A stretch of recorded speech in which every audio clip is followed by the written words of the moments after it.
How's it going, everyone? My name is Michael SK, and welcome back to Chaos Head Noah. We are now going to jump into the final character route that is offered to us, and that is Rimi's route. Hopefully, this is best for last. That'd be pretty cool. No, all the routes have been interesting in their own way, some of them better than others. I've kind of explained or talked about my my thoughts on each one, how I'm ranking them, and this and that, and oh, we have to do this. Yeah, so we gotta start from chapter 1 here. I remember that much. I think I actually remember which delusion it is that we gotta go to. I think it's the absolute first delusion. But yeah, I'm excited to jump into Rimi's here. Man, the last episode though, whew, yeah, we finished up Senna's, and there was a very, very big reveal at the end of that one, and the epilogue of that route.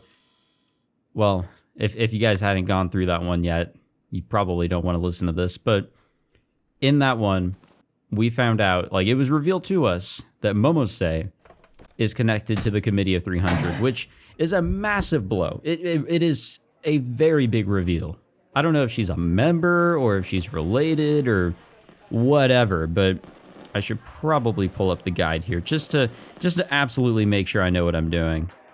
So, Rimi route. Yeah, we want to do positive. So I ran into this one on accident earlier. This was actually pretty cool foreshadowing. And yeah, we see Rimi's hand here. So we want to answer yes, no, yes, no, yes. Ribbon in her hair? Yep. Is wearing glasses? No. Is wearing over-the-knee socks? Is wearing a long skirt? No. Is making some sort of salute at me? She does tend to do that. And there we go. We've got the achievement Snap. And here we are with some new content already, 2 hours prior. The light of the sunset bathed the hospital room in a vibrant orange. All was silent, as if time itself had stopped. Only a single person was present. Completely still, as if half asleep, sat a boy in a wheelchair. It was around the time of day where one would find nurses rushing around the hospital, serving patients their dinners, and yet no signs of activity made their way to the room. A moment later, the silence was broken by the sound of a door opening. A lone girl entered the room. The boy, I almost said body, the boy in the wheelchair lifted his head to acknowledge her, but did not speak. For a moment, the girl hesitated at the entrance, looking around the room. She could sense a faint aura of loneliness emanating from it. The drab-looking room was minimal in size and reeked of disinfectant. This was where the two of them spent their days. An isolated location eternally unknown to the rest of humanity. Not a single soul, be they a doctor, nurse, friend, or relative, ever came to visit. The boy and girl rarely exchanged words with one another. The boy had been hospitalized and for a whole year had been comatose. Only just a month ago had he awoken. The girl had been essentially using his room as a place to stay.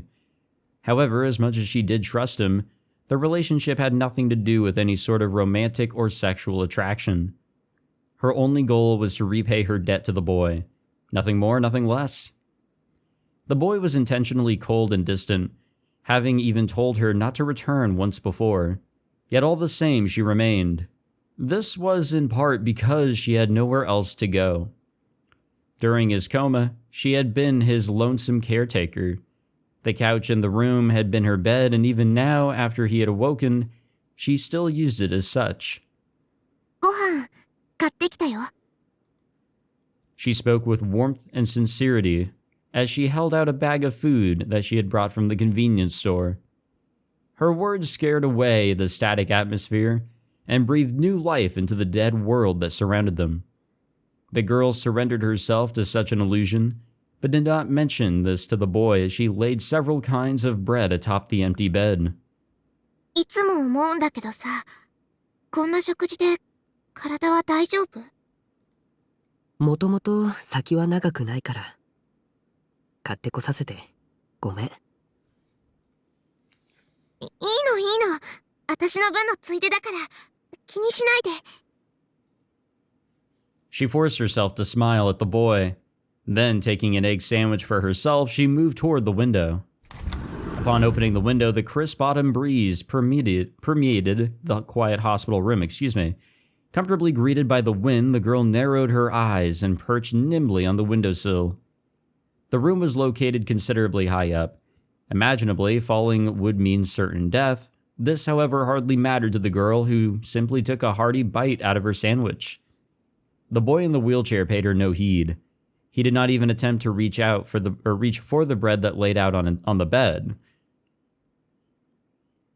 ねえ、もう一度聞くけど、本当に彼を覚醒させるつもり？昨日チャットをしてみてはっきりした。のぞみはすでに彼に目をつけている。ノア2も完成間近だし、急がないと。どうしてもやるの？そうだよ。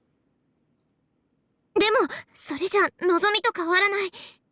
彼に恐怖を与えて追い詰めて。 That is true, actually. 彼しかいないんだ。彼が覚醒すればあなたは死ぬのに。最初から覚悟の上だよ。彼に全ての責任を押し付けようとしている僕には相応の罰だと思う。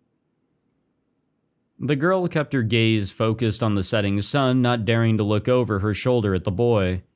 Her countenance laid her emotions bare. She looked as if she might burst into tears at any moment. 彼を消すっていう選択肢はないかな。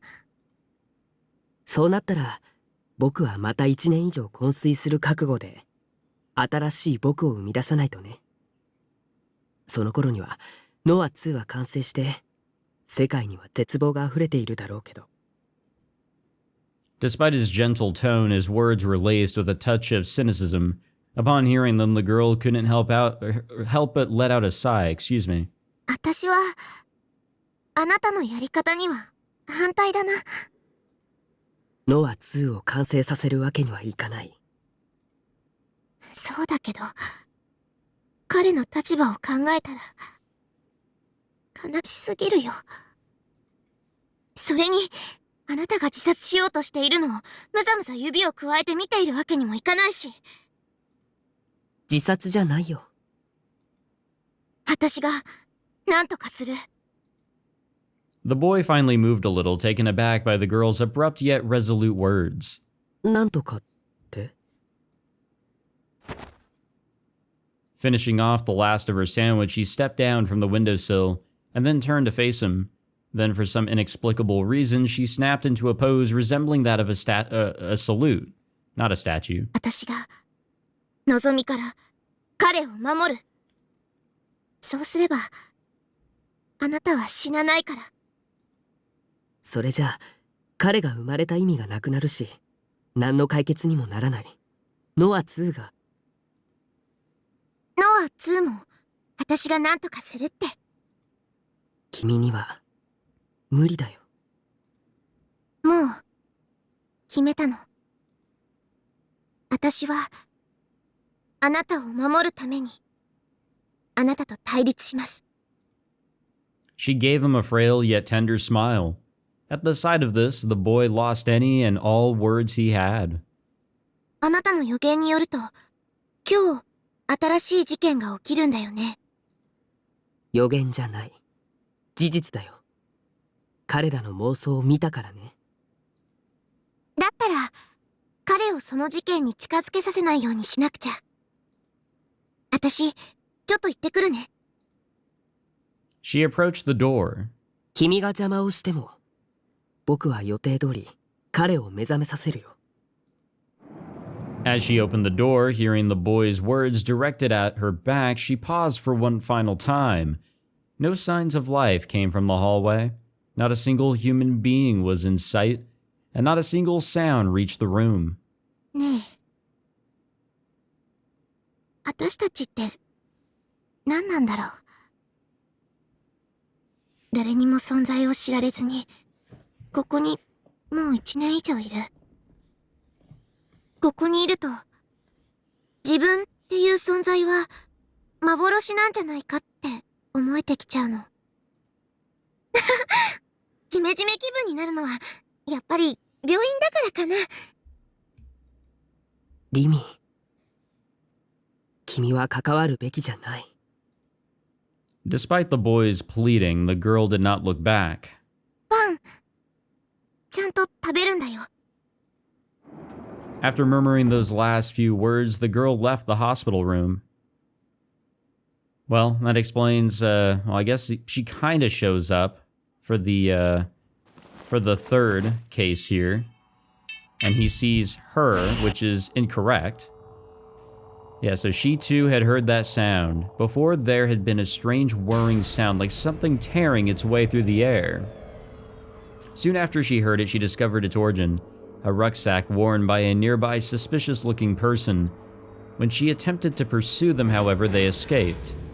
That was when she heard another sound echoing in the distance, the shrill sound of stakes being nailed into a wall, and though faint, the whirring sound from before could still be heard as well. The two sounds resonated in grating harmony, creating the illusion that her ears may start bleeding at any moment. A little bit. Lightly biting her lip, she sprinted toward the source of the sound, and there her eyes landed upon a corpse affixed to a wall by several cross-shaped stakes. Startled, she surveyed her surroundings. Though she loathed to admit it, the status of the victim did not matter to her in the slightest. If granted the opportunity, she would naturally have preferred to save him, but it was much too late, and now there were more important matters at hand. She couldn't let Nishijo Takumi see this place. She couldn't let him be consumed by fear. Where could he be? With that on her mind, she returned her gaze to the corpse. Oh, lovely. That is quite the sight, actually. She was at a loss for words. She had only looked away for a second, and yet, in that short time, countless stakes had gruesomely mutated the corpse. Just a moment ago, there had been a few stakes on the wall, just enough to suspend the corpse in midair. There hadn't even been any external injuries, let alone blood. But now a grisly spectacle lay before her eyes. The sight of it left her reeling in horror, frantically fighting to endure her nausea. Her vision distorted as uncertainty seized her heart.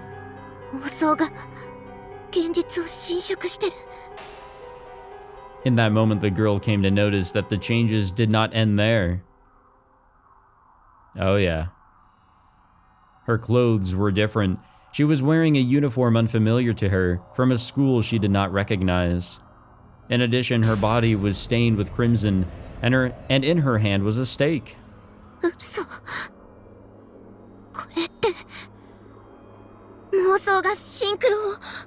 Yep, it's exactly what she said in the common route. Someone's delusion had edited the scene around her, the gruesome corpse, her clothes, the rich scarlet blood. I said clothes, not clothes. What am I doing? Was any of it real? It couldn't possibly be real. There was no stench of blood. She couldn't feel the icy chill of the metal stake in her hand. She put her hand to her bloody cheek and it came away dry. She carefully reached for one of the stakes planted in the body, but when she tried to grab it, her hand grasped nothing but air. Everything was a delusion, a far, far too vivid delusion. But at any moment, the delusion could become reality. It had already taken form. Once real-booted, it would merge with reality. What was she to do? The girl was overtaken by doubt. A delusional space like this, oozing negativity, was well beyond anything that she was used to dealing with. Such a powerful deluder may have already taken Nishijo Takumi's life. She might suddenly find Takumi pinned to the wall in this man's place. At this point, it would not even surprise her. Driven by anxiety, she let out a soft cry, and right at that moment, あの時の将軍のリンク写真 The terrified scream of a boy resounded from behind her. Yep, there we go. Wow. Yeah, seeing the setup there was pretty cool. In a way, I'd have to say it's on par with how cool it was, and also terrifying, to see how all of the NewGen cases actually happened, because Takumi had to live through all of them.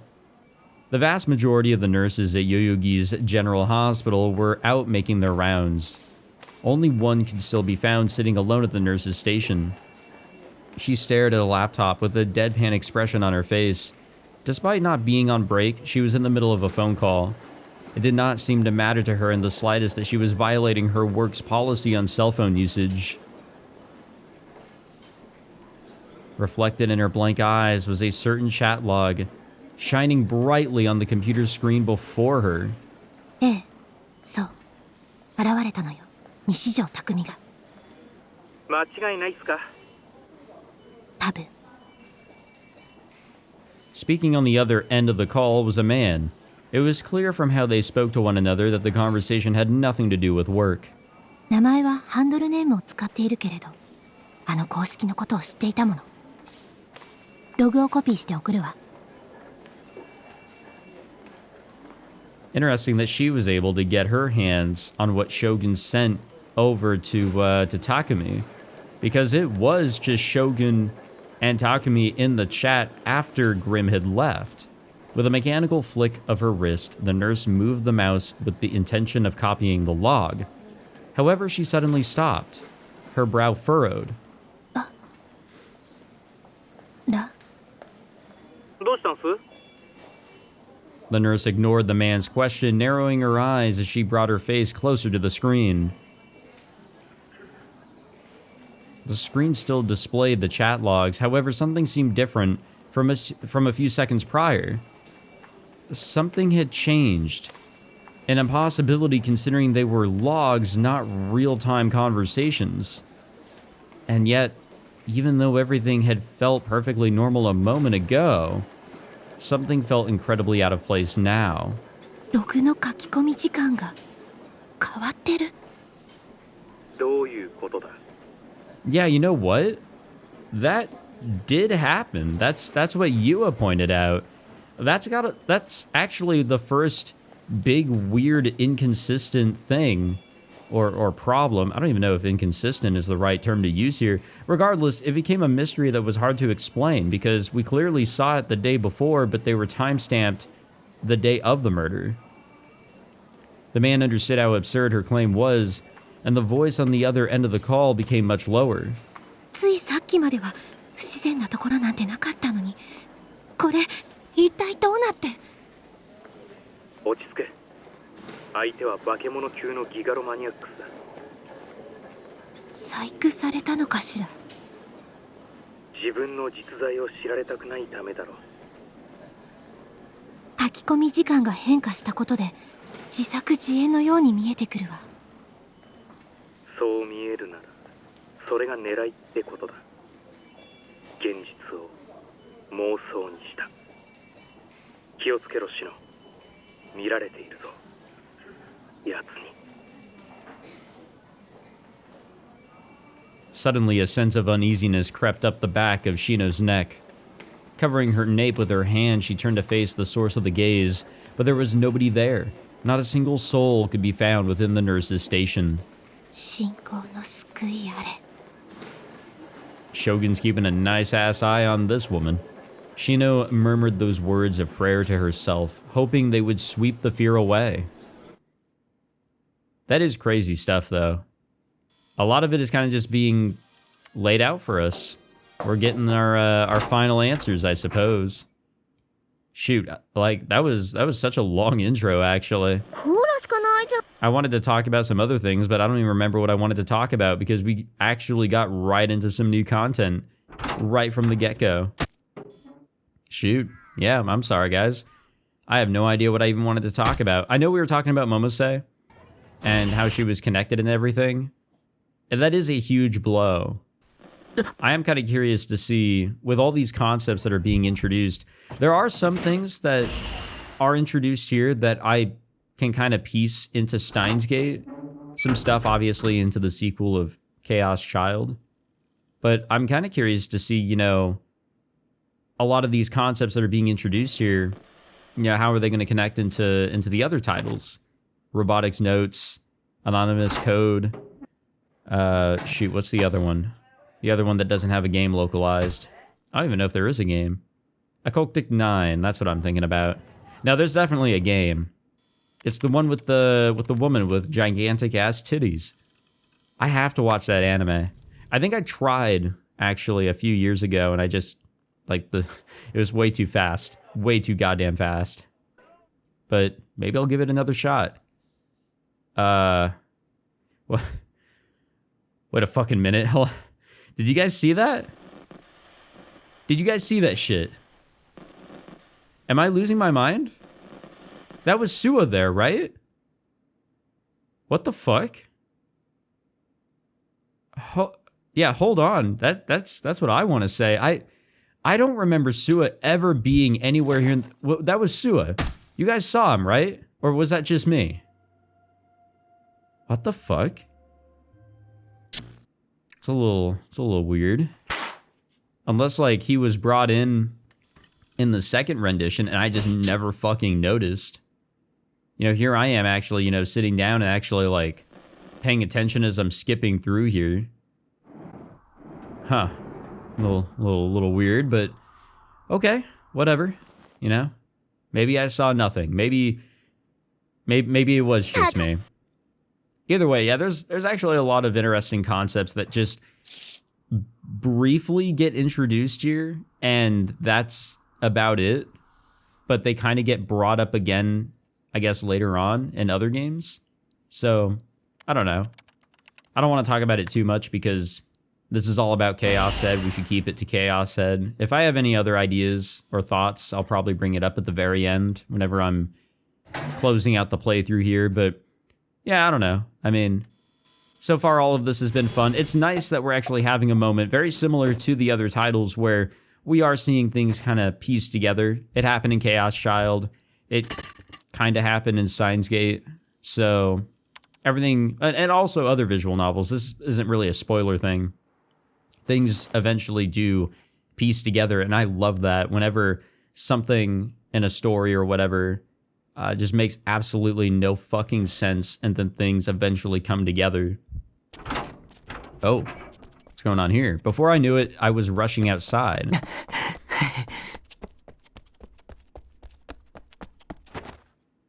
I ran down the stairs outside Gigantus and crouched down on the bottom step. I tried my hardest to catch my breath and calm down, but to little avail. I really shouldn't have gone in there. My heart was pounding, my entire body was drenched in sweat. Oi, どうしたんだよ、タク。いきなり飛び出して。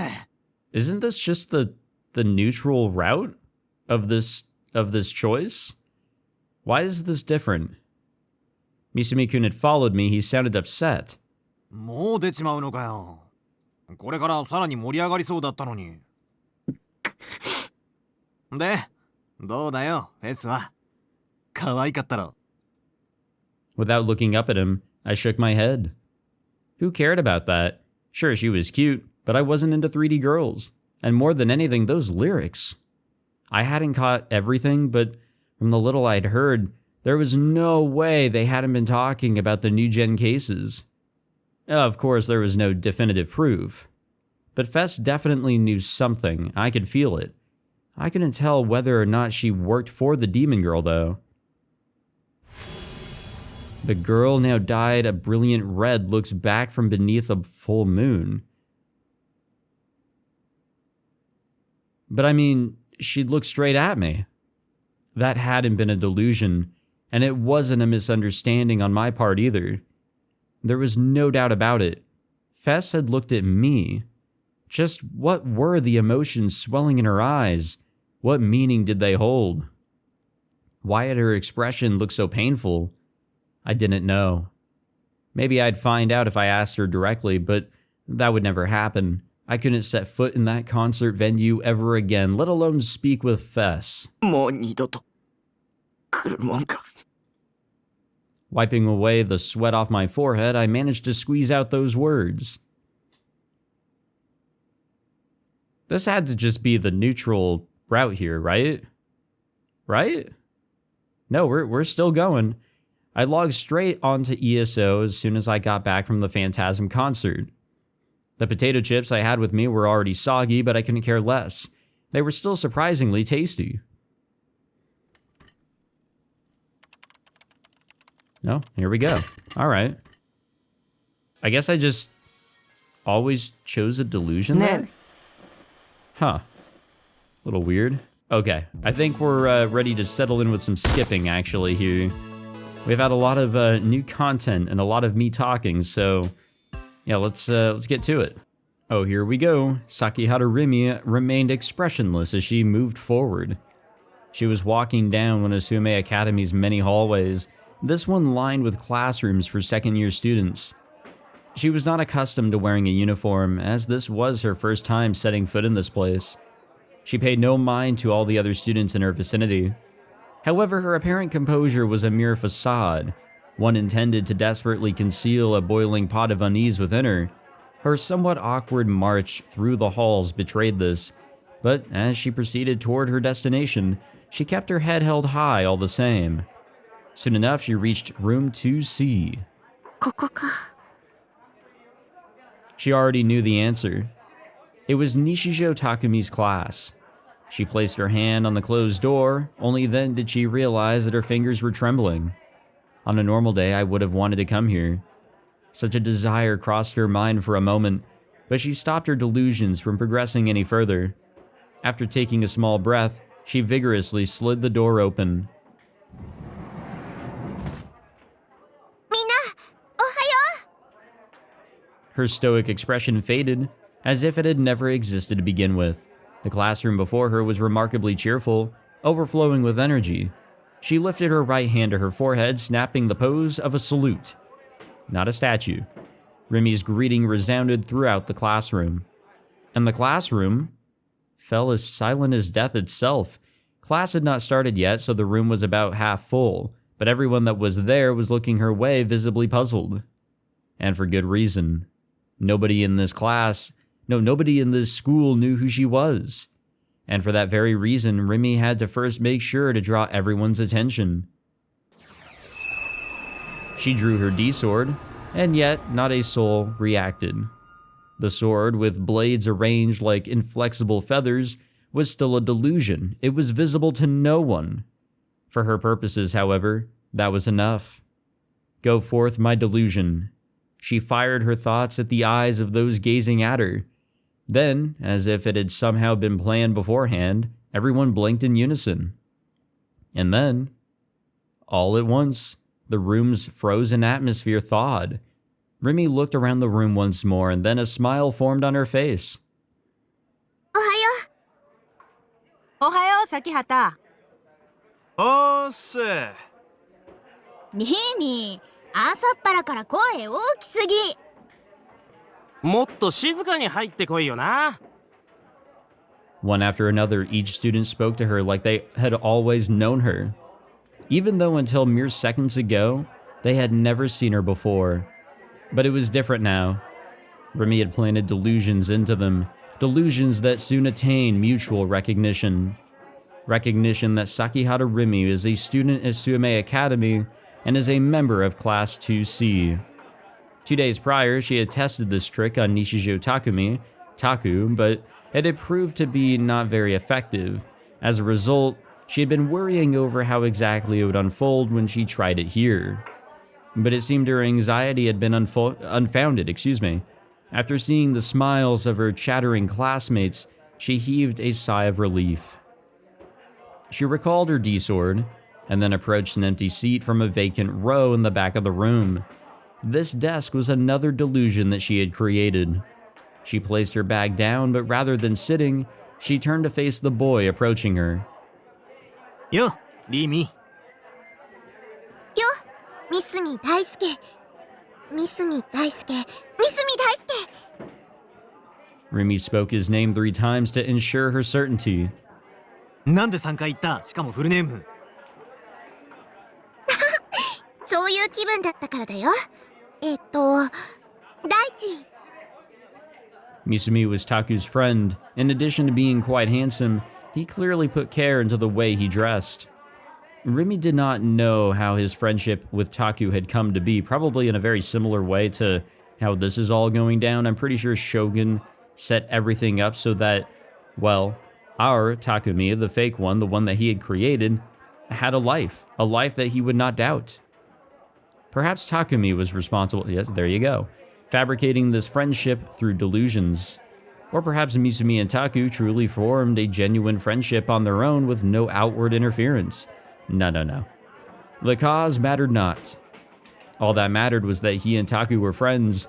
Rimi's delusion had already implanted fresh memories within him. タクはまだ来てねえな。っていうか、今日はあいつ来る日か？多分ね。さすがタクの保護者だな。あいつのスケジュールをちゃんと把握してるなんてよ。Rimi wore a strange smile. It was a smile formed from feelings of guilt. Everyone's memories had been altered with delusions. This would remain Rimi's secret, with nobody else suspecting a thing. Those around her would act friendly with her.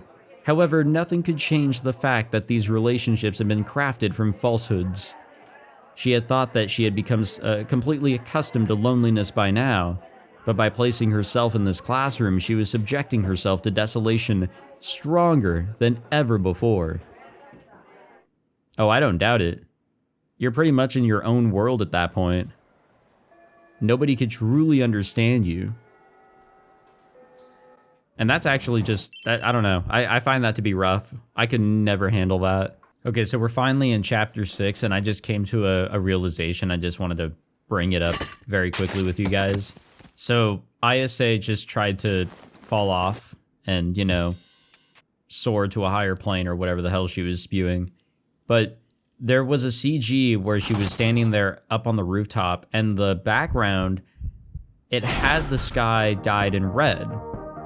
And I guess I just never pieced it together that, yeah, that makes sense because that is truly how ISA perceives the world. I guess it just, me and these very late realizations, this and that, with these skips, I'm picking more things out as we go along, and I don't know. I mean, it's fascinating. There's so much that we're finding out here, and it's, I don't know. It's incredible. Okay, we're in chapter 7. Here we go. Standing in the center of a dimly lit room, Sakihata Rimi hung her head, remaining deathly still. The room's owner, Nishijo Takumi, Taku, was not currently present. He had not locked the door before he left, so Rimi had easily been able to enter. She checked the time on her cell phone. It was nearly 10 p.m. Is Taku still at Scramble Crossing? If she had been able, well, she would have helped him straight away. She had already attempted to once before, but the closer she had gotten to Scramble Crossing, the denser the crowd had become, and eventually she had been rendered unable to move. In the end, the Esper Boys show had concluded before she had reached O-Front. It was then that she had heard Takumi's voice. He pleaded with her to return Nanami's hand. It was not often that Takumi would ask Rimi for a favor. Nozomi had kidnapped Nanami, and they were currently subjecting her to all manner of torture. Takumi had been able to locate her using his mind-reading abilities. As she and Nanami had been acquainted in the past, hearing this news broke Rimi's heart. A cardboard box sat on the sofa. Contained within it was a cell phone, a petite bangle, and Nanami's severed hand. The sight left Rimi at a loss for words. Concern, anguish, and sorrow overwhelmed her. All at once, memories of her own past hardships flashed through her mind. Forcefully biting her lip, Rimi stared at the hand for a few moments. And then, with a deep breath, she gently closed the lid of the box, sealed it with duct tape, and left the room with the package in tow. Interesting. We gotta get that in a freezer or something. Rimi took out her cell phone and connected to the one-seg television broadcasting service. The events at Scramble Crossing had been on the news earlier, so she tuned into it, hoping to confirm something. But when the channel came on, it was in the midst of a commercial break. which must have meant that they were not broadcasting live anymore. In other words, Taku must not have been at Scramble Crossing anymore. Knowing this, Rimi reluctantly returned to the hospital room that she shared with Takumi. Damn, I'm getting confused with the back and forth on which is which. The lights were off, the room was as pitch black as when she had left it, the bed was empty as Takumi was sitting in his wheelchair instead, something that Rimi had become accustomed to.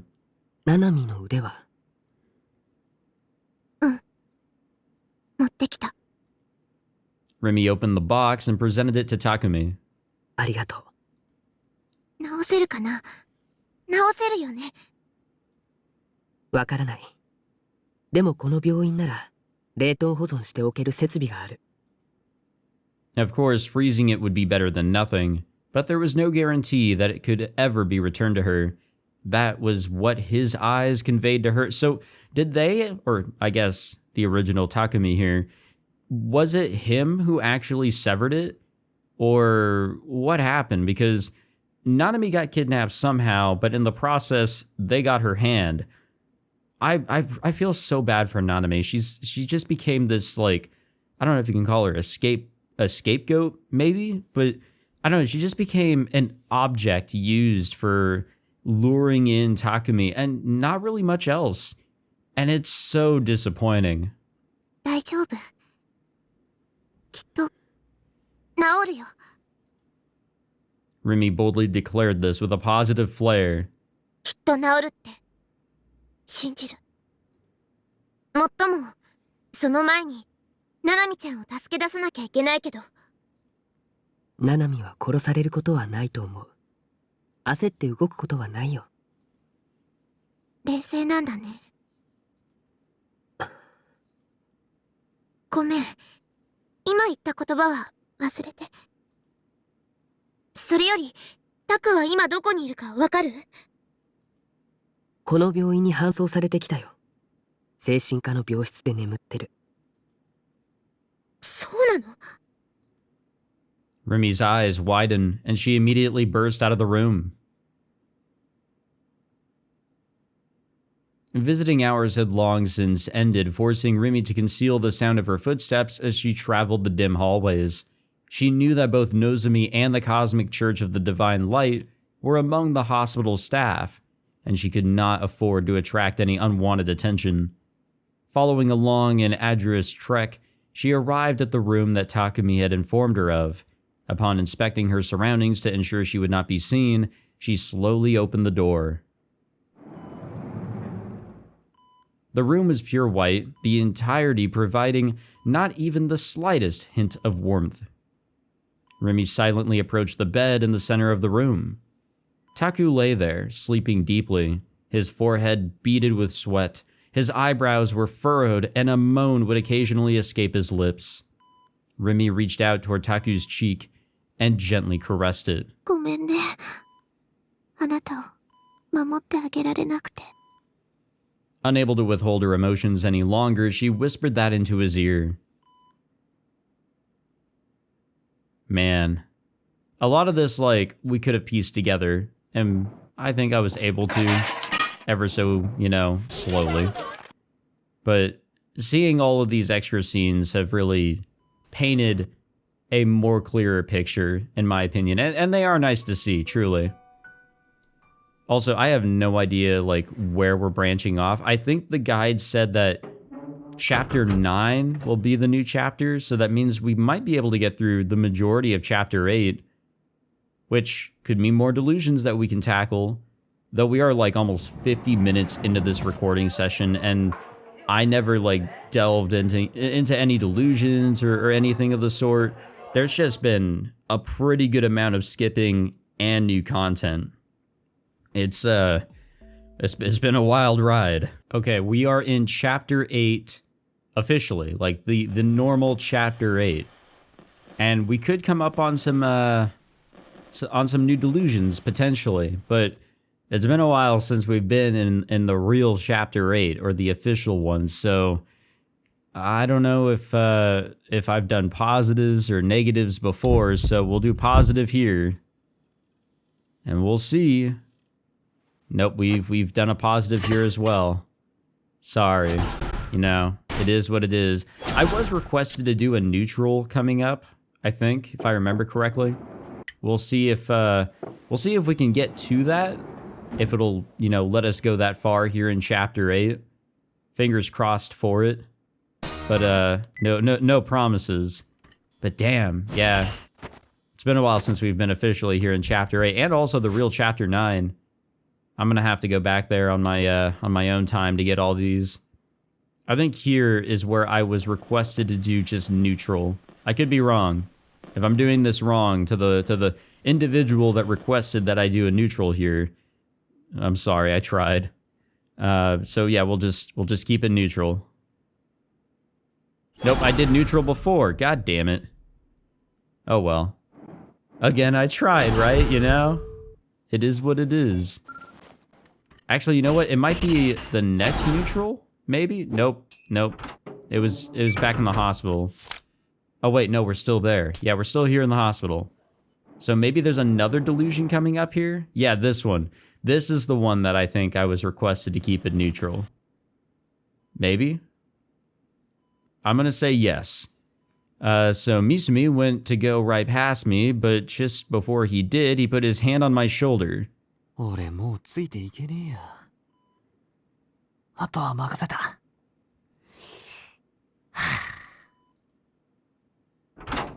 This we know. With a sigh of exasperation, he left the hospital room. Leaving me alone like this wasn't fair. ISA hadn't shown even a hint of interest in Misumi-kun leaving. It was almost like she was pretending he had never been there in the first place. She was always like this, always so detached from everything. I felt like I was looking at someone fundamentally different from normal people. Well, technically, yes. 生み出したんでしょ。 Hey, yo? あの時の花壇。 Oh yeah, we did that. それで悟ったの。君はすでに目覚めている。と。僕はギガロマニアックスじゃないよ。ギガロ？何？ギガロマニアックスでしょ。青いセナから聞いた。青いセナ。そう。彼女ね。一度だけ会ったことがあるわ。グラジオールの黒騎士よ。彼女。Black Knights of Gladriel, the Gigalomaniacs.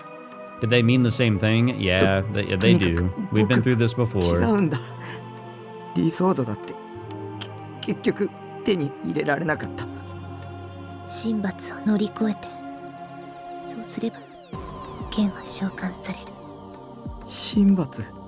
苦しみ、心的負荷の爆発、心の扉の向こう側、あるいは精神的拷問。 Yeah, I mean, we've seen that with the different ways that he's able to materialize his D-sword before.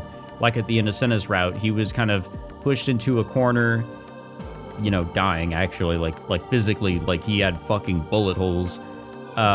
His mind was probably at a point where like it was just full of delusions and the idea overall that he had the cheat code, and well, he was pushed to the point where, yeah, he was able to materialize that shit.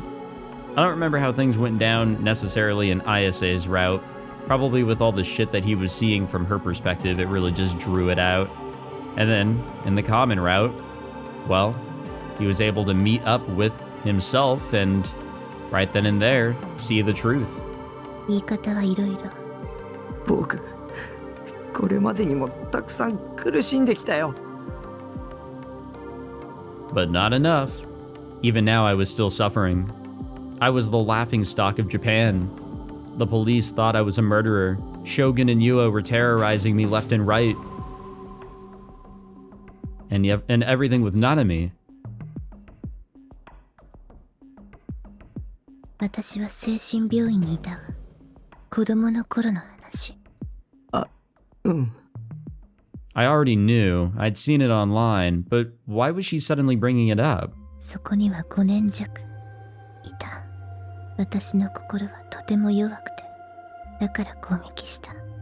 周囲にあるものすべてを、同時に自分のことも。 ISA's voice was a faint murmur. The girl that sat in front of me wearing pastel pajamas and tracing the creases of the sheets with her fingertip showed no signs of the strength that she'd once had at the concert.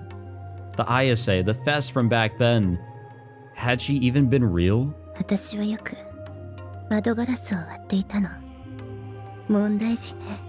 Yeah, it kind of sounds like it, you know. A faint smile formed on her lips. 割れたガラスの破片。そこにいつもぼんやりと見えていた。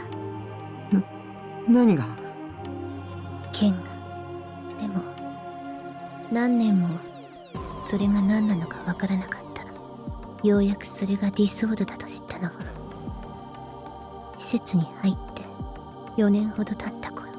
Oh, fun. それまで私は好き放題やっていたけど、ある日施設の職員が一斉に入れ替わって、私は何ヶ月もいろいろな拷問をされて心が壊れてしまう間際に大いなる意志の声が聞こえて、やっと召喚できたの。拷問って？それが神罰だった。邪神を打ち破る力を手に入れるには純粋なる邪神が必要。 Which technically lines up with the bullshit that she spewed in her route. So basically, she was telling me I needed to suffer more, otherwise I wouldn't ever get a sword? If that was the case, then fuck that. I didn't want to experience any more pain. I'd already been broken down over and over again. I just wanted to be left alone. At my wit's end, I felt the urge to scream and shout, but Ayase's voice did not allow me to. Well, that was nice. I think that was, in a way, informative, so, you know, that was a good little neutral route to go down. なんだ、それじゃあ必死にごまかそうとしてたのがバカみたいじゃない。 Okay, I don't know which one we should do here. Let's do negative. Fuck it. Let's just do negative and see what happens. あなたはもうずっとこの病院に入院してたんでしょって。え？どういう意味だ？それ。あのね、岸本さんは退院なんてしてなかったの。 With a bit of pride in her voice, Rimi began to reveal some pretty shocking information about Ayase. たまにしか学校に来なかったのもこの病院から無断で通ってたから。ライブだってそう。そしてニュージェネ事件は岸本さんが生み出した妄想を彼女自身の手で実行したものだったの。ファンタズムの歌詞の通りに事件を起こしたのよ。それによって注目を浴びるために。それが私の推理したニュージェネ事件の真相。さっき思い切って岸本さん本人にぶつけてみたんだ。そしたら叩かれちゃった。That wasn't something to ta-ha-ha-ha over. Anyone would get upset at being treated as a murderer without proof. Then again, when I treated Rimi like a murderer, she hadn't gotten all pissy. でも私の推理は間違ってないはず。たく、気をつけてね。岸本さんは異常だよ。 Well, yeah, we all know that. I couldn't believe what I was hearing, and it had come from Rimi of all people. I wondered if I had misheard her. 私は正常よ。 Uh-oh. え？ A clear voice echoed throughout the room. Oh, this seems fun. When I looked over to find the source of it, I saw Ayase standing at the entrance to the hospital ward, D-sword in hand. すべては大いなる意志の導き。 With that shriek, she charged at us with her D-sword. おい、逃げようぜ。たく、どうしよう。どうしようって。グラジオールに栄光あれ。 Ayase had clearly gone off the rails. She came closer and closer. This was bad. We had to run. If we didn't, we were dead. I was in too much of a hurry, so I ended up tripping over myself. I fell to the floor so hard, it was almost comical. 諦めろ、リミ。 Damn. Abandoning me, Rimi and Misumi-kun ran away. My arm reached for them as their backs got smaller and smaller. 待って、置いていかないで。死ねー。And when I turned around, I saw Ayase's figure mid-swing as she brought her D-sword down on top of me. Well, that was nice. Nice little delusion of us dying. おいタク、何ぼーっとしてんだ。行くぞ。 Misumi-kun was calling for me. Rimi also waved at me from beside me. Blinking dazedly, I examined my surroundings. Ayase was nowhere in sight, I wasn't injured, and I hadn't been split in two. Yeah, sorry, buddy. And here I thought I was gonna die. That scary version of Ayase could happily stay in my delusions, thank you very much. タク、早く来いって。 I hurriedly chased after the two. That was a interesting one. Not a helpful one by any means, but an interesting one nonetheless. Oh, another delusion. Okay. Let's go negative again. Negatives seem to be pretty fun. I have no issues with that. Oh, we've done negative before, god damn it. And it wasn't a delusion, it was more so a choice. A perspective of sorts. So this is their big-ass clash. Oh, and here we are. Chapter 9. Aoi-san's eyes shot wide open at the sight of my D-sword. Okay, so I think we're in Rimi's perspective here. Her blow had been fairly quick, but stopping it had been hardly any trouble. Our D-swords resonated with one another, releasing a shrill cry that enveloped the two of us. I could feel Aoi-san's negative emotions, her fury, her hatred, coming forth through her D-sword. さんも気がロマニアックスだったのら。 So, by the way, just to let you guys know, that took an hour of recording just to get to this point. With a couple delusions and shit there at the end, as we were speeding across the game, that took an hour. Straight up. Goddamn. Behind me, Taku sank to the floor in shock. In that state, it would be impossible to get him to escape at this point, so I had no choice but to deal with Aoi-san somehow. その男が何をしたか知っているのか ?IR2 という公式を知ってるよ。 I cut Aoi-san short. I didn't want Taku to even hear its name. それならタクを覚醒させればもっと大変なことになる。その前に殺す。あなたには無理だよ。 Aoi-san was incredibly aggressive, but she fundamentally understood how a D-sword should have been used. Her attacks were far too straightforward, far too impulsive. Treating her sword as just a simple sword would translate only to a little kid swinging around a tree branch. Hey, that shit's fun. There was a distinct difference between someone who had been properly instructed on how to wield it and an ordinary high school girl. Dealing with her would be child's play. 西条は死ぬべき男だ。この世に最悪を振りまいたんだから。 Aoi-san had been consumed by hatred. Her negative delusions were clearly visible to me. Pouring out from within her, they transformed into a hulking black miasma and forcibly pierced into my dead spots. Aoi-san couldn't have been doing it consciously. However, they wouldn't normally be visible to just anyone she faced. And this was a characteristic unique to Gigalomaniacs. When facing another human, it was possible to make that surge of emotions visible. And with that, you could lay all their emotions bare. I focused my attention on the images that were forcefully being projected into my eroding my mind. The emotions that fueled Aoi-san's hatred, her memories. I could see them. Her pain, her sorrow, her memories of the past that tormented her.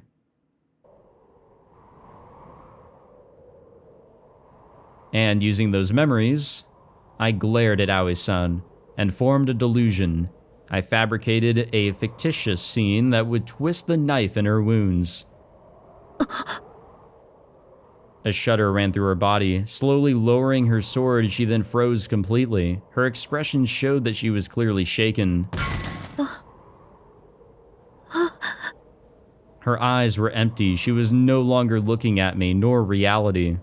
She was now inside the delusion that I had fabricated, but I had just given her a cue. The rest of the story was of her own making, guided by her own obsession. And now Aoi-san could no longer fight. それで I jumped. I could feel a voice reverberating within my mind. セナさんの心をぐちゃぐちゃにした咲畑さんはその後どうするの？殺しちゃうのかな？ I looked over toward the container house. もしもね、殺すって言うんなら A sword of many facets. An overwhelming scene of corrosive misfortune, a pure, unadulterated savagery, and a destructive nobility. It was Orihara-san's D sword. 咲畑さんのこと悪い人リストに入れちゃうならリストにね入った人は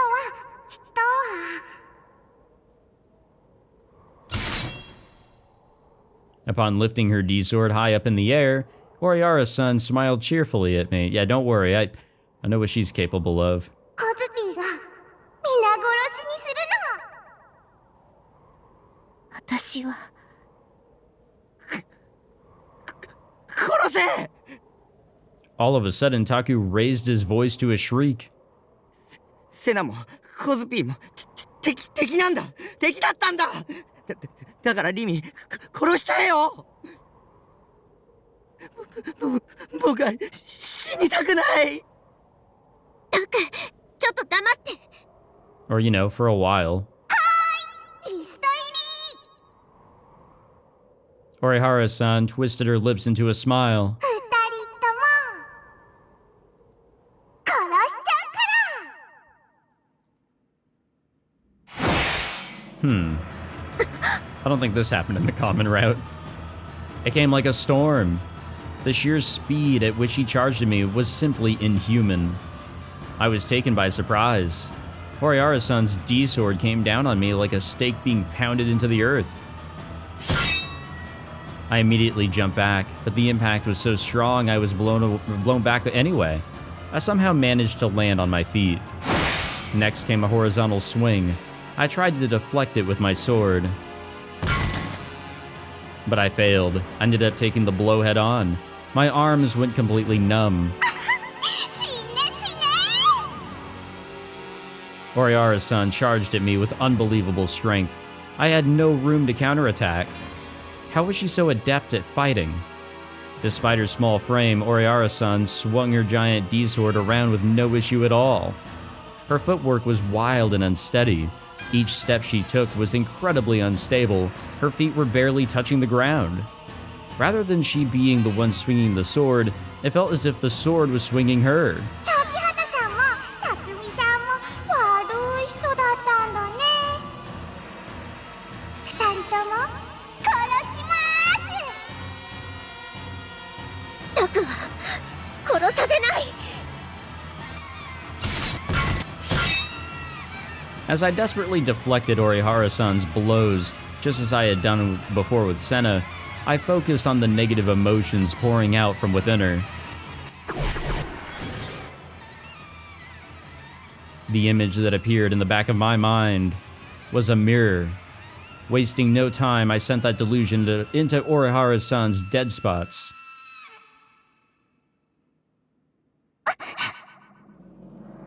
Orihara-san's movements came to a sudden halt. Tears began to pour from her eyes.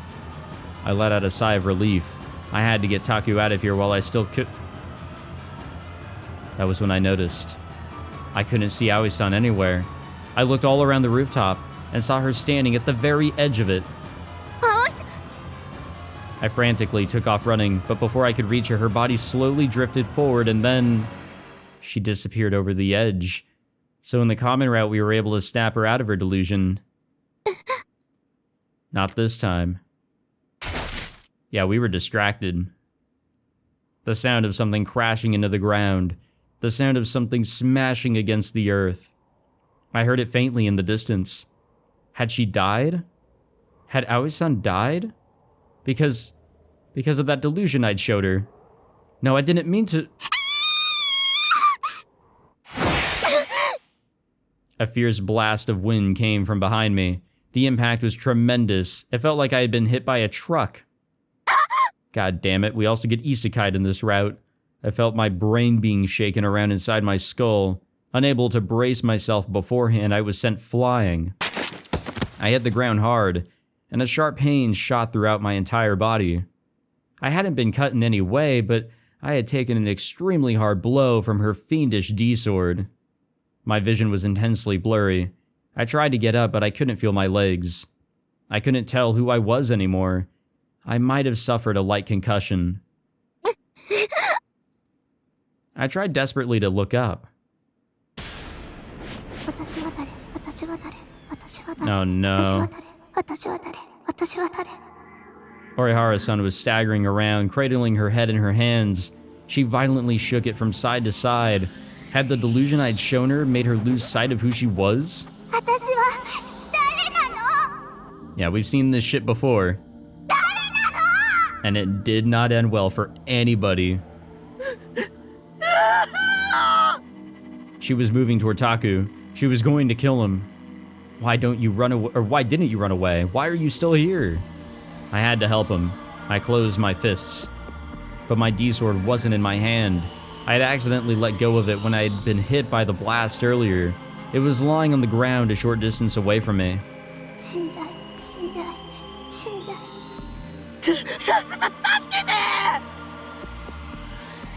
Taku was crying out for my help. I have to save him. I won't let anyone kill him. But I'm too far away. I won't make it. Orihara-san had already raised her D-sword. Taku would die in an instant. He had sunk to his knees and could no longer move. In less than a second, he would literally be crushed by her D-sword. I have to save him. No matter what I do, I won't make it. Numerous voices surged within me. My thoughts grew erratic. Countless me's pierced me with their gazes from inside my head. Countless me's whispered with their mouths. The whispers continued to cascade, pooling together into a violent flood of voices, each one gnawing away at any and all reason I had. I desperately stood up, but I couldn't do any more than that. I won't make it.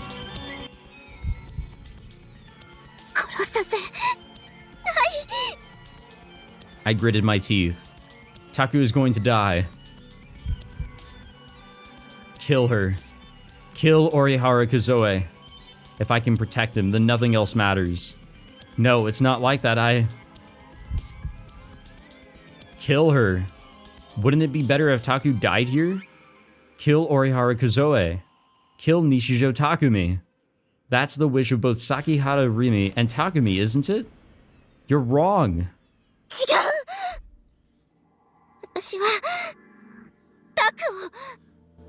Before I knew it, the D-sword was in my hands. It was supposed to be on the ground, yet I was holding it.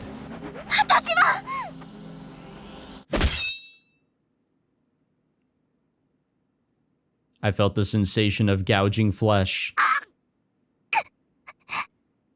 I didn't know how I'd closed the distance between me and Orihara-san, but when I looked up I saw that the D-sword I'd been holding in my hands had sunk deep into her delicate back.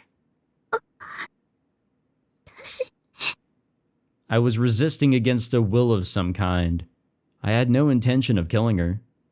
Or was this really my own will? My true nature? Orihara-san looked back at me with an empty expression on her face.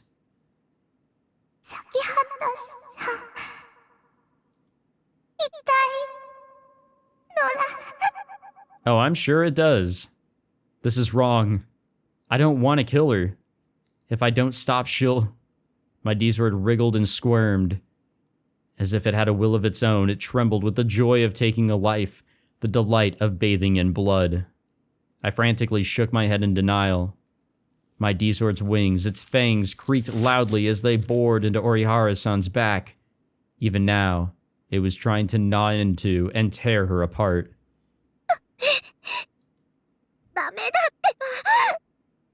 I tried pulling it out, but I couldn't.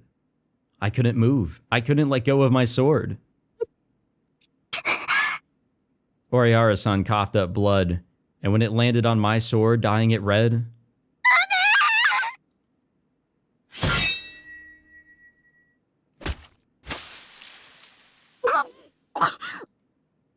As if it was a pair of wings spreading, it twisted itself deep into Oriara-san's body and tore her apart.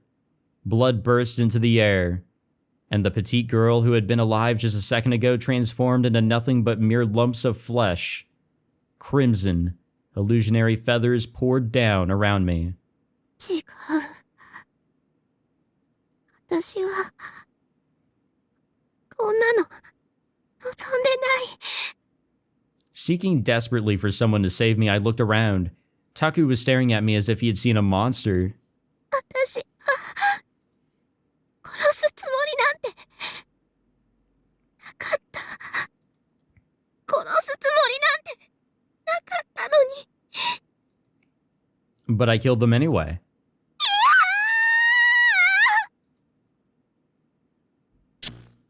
All right. Beautiful start to this route. Wonder what we're doing here at the computer now. All right. I think we're just gonna end the episode there. I think we're okay with ending it on this lovely note. Jesus. The anima image. All right. Yeah, wow. All right. What a fucking start. Whew. Okay. Well, I was told that this route is about the same length as all the others. I'm going to try and be a fucking hero and finish it up in the next episode. I don't think I can, but I'm going to try. I'm really going to try. We're going to really fucking send it in the next episode. And don't worry. There is a method to my madness. Though I am stupid, so just we'll deal with that when it comes. But all right. We got into Rimi's route, and boy, oh boy, what a trek that was. Truly, the majority of this episode was just trying to get to this point. And I have absolutely no idea where this could go. Just like all the others, no idea where this can go. It can go in so many directions, and it already has, like, went off with a fucking bang. So, I wonder what could happen next. Truly. Thank you all for watching this episode. If you enjoyed, be sure to leave a like, subscribe, all that fancy jazz, and I will see you all next time. Take it easy.